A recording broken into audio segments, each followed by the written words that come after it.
there's this idea in Jungian psychology called the circumambulation. And Jung had this idea that you had a potential future self, which would be in potential everything that you could be. And that it manifests itself moment to moment in your present life by making you interested in things. And the things that you're interested in are the things that would guide you along the path that would lead you to maximal development. Now, it sounds like a metaphysical idea or a mystical idea even, but it's not. It's not. It's a really profoundly biological idea. The idea is something like, well, you're set up so that you're automatically interested in those things that would fully expand you as a well-adapted creature. Well, like, there's nothing radical about that idea. What else could possibly be the case? Unless there's something fundamentally flawed about you, that is what the situation would be. It's kind of interesting to think about how that would be manifest moment to moment, but the idea is something like, well, your interest is captured by those things that lead you down the path of development. Well, that better be the case. Okay, so that's fine. And so there's some utility in pursuing those things that you're interested in. That's the call to adventure, let's say. So, and the call to adventure takes you all sorts of places. Now, the problem with the call to adventure is, like, what the hell do you know? You might be interested in things that are kind of warped and bent. And often it's the case that when new parts of people manifest themselves and grip their interests, say, they do it very badly and shoddily. And so you stumble around like an idiot when you try to do something new. That's why the fool is the precursor to the savior from the symbolic perspectives, because you have to be a fool before you can be a master. And if you're not willing to be a fool, then you can't be a master. So you're going to, it's an error-ridden process. And that's also laid out in the Old Testament stories, because the first thing that happens to all these patriarchal figures when God kicks them out of their father's house when they're like 84 is that they run into all sorts of trouble, and some of it's social and some of it's natural and some of it's a consequence of their own moral inadequacy. So they're fools. But the thing that's so interesting is that despite the fact that they're fools, they're still supposed to go on the adventure, and that they're capable of learning enough as a consequence of moving forward on the adventure so that they straighten themselves out across time. And so it's something like this. So this circumambulation that Jung talked about was this continual, we'll return to this continual circling in some sense of who you could be. You might notice, for example, that there are themes in your life. You know, when you go back across your experiences, you see you kind of have your typical experience that sort of repeats itself. And there might be variation on it, like a musical theme, but it's like you're circling yourself and getting closer to yourself as you move across time. That's the circumambulation. Now, you remember that for a sec, because we'll go back to it. Okay, so imagine that something glimmers before you. It's an interest that's dawning, and you decide, well, first of all, you're paralyzed. You think, well, how do I know if I should pursue that? It's probably a stupid idea.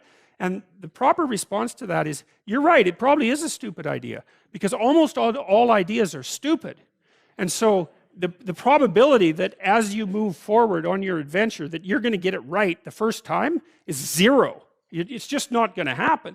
And so then you might think, well, maybe I'll just wait around until I get the right idea, and which people do, right? So they're like 40-year-old, 13-year-olds, which is not a good idea.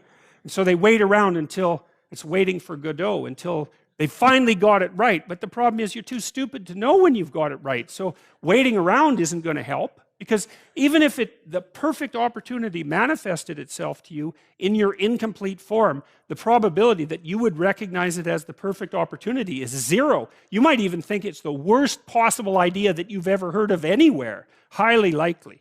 Highly likely. So you have, Nietzsche called that a will to stupidity, which I really liked.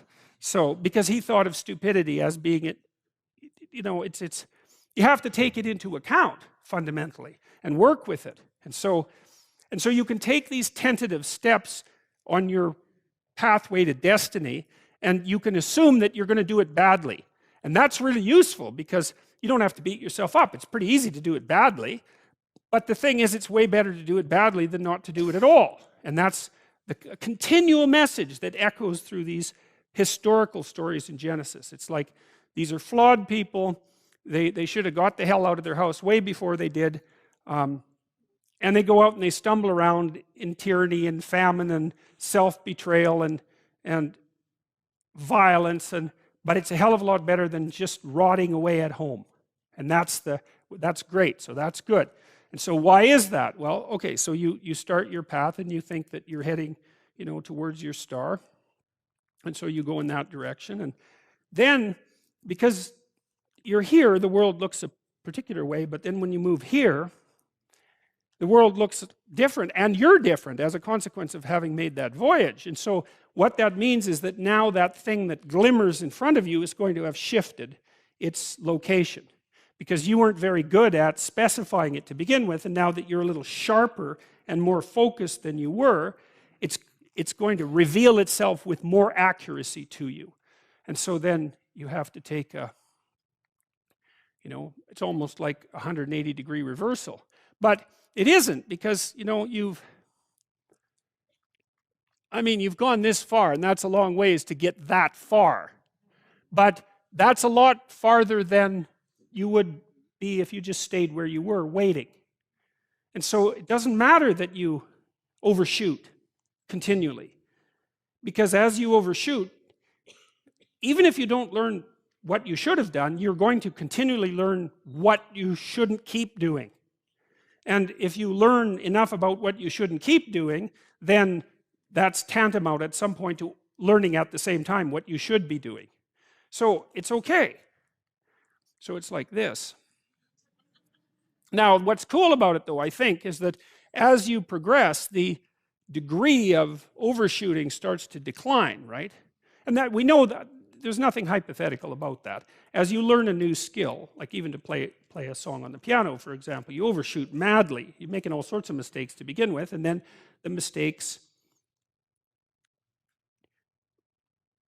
they disappear. There's a great TED talk, I think it was, about this guy set up a really advanced computational recording system in his home and recorded every single utterance his young child made while learning to speak. And then he put together the child's attempts to say certain phonemes and put them in a list, and you can hear the child deviating madly to begin with, and then after hundreds and hundreds of repetitions just zeroing right in on the exact phoneme. So, you might not know this, but when kids babble, because they start babbling when they're quite young, they babble every human phoneme, including all sorts of phonemes that adults can't say. And then they die into their language, so that after they learn, say, English, then there's all sorts of phonemes they can no longer hear or pronounce. But to begin with, it's all there, which is really quite interesting. But so as they learn a particular language, they zero in on the proper way to pronounce that, and their errors minimize. And every time you learn something, that's how it is. And that's really useful to know, too, because it means that it's okay to wander around stupidly before you fix your destination. Now, you see that echoed in Exodus, right? Because what happens is that the Egyptians, or the Hebrews, escape a tyranny, which is kind of whatever you do personally and psychologically when you escape from your previous set of stupidly held and ignorant and stubborn axioms. It's like, away from that tyranny. It's like, great, I freed myself from that. Well, then what?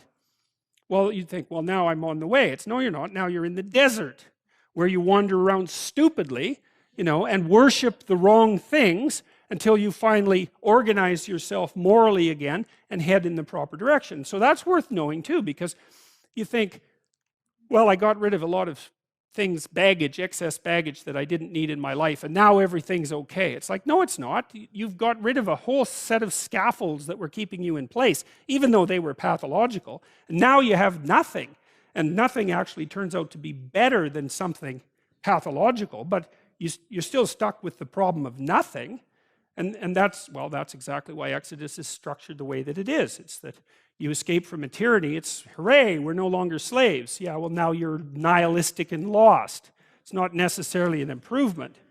But it is see, it's also useful to know that, because you can also be deluded into the idea that, imagine that you're trying to become enlightened, which might mean to turn all those parts of you on that could be turned on. You think, well, that's just a linear pathway uphill. It's just from one success to another. No, it's not. It's like, here you are, and you're not doing too badly, and the first step is a complete bloody catastrophe. It's worse.